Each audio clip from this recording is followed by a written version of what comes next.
Pinag-drawing na to? Sino ba to? Ha? Yan. Pwede ba tayo mag-usap saglit?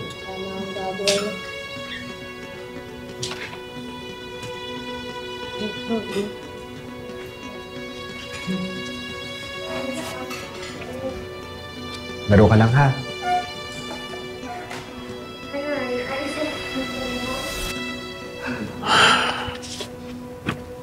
Problema ba? Wala namang problema kung hindi ka manggugulo ngayon dito. Bakit naman ako manggugulo? Eh, nandito ka para sa anak ko. Sa mga anak ko para magkaroon sila masayang Pasko.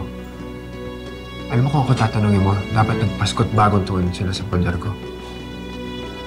Si Christy yung mas nakakaalam sa mga bata. Kaya dapat, siya yung masusunod. Siya ba yung nasusunod o ikaw? O yun na naman. Kung ako masunod, may magagawa ka?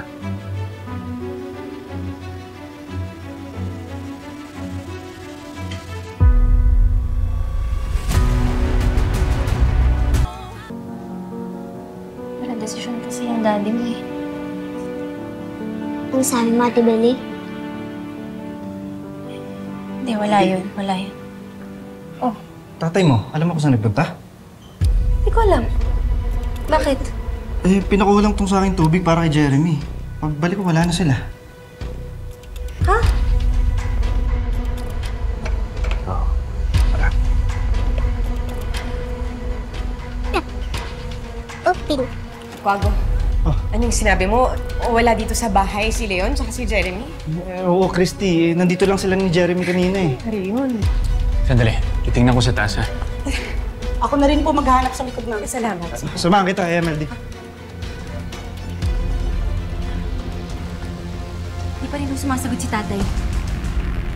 Guys, I think you're overreacting. Pwede naman naglaro lang sila sa labas or something. Sige, may titingnan lang ako sa labas. Saglit. Christy!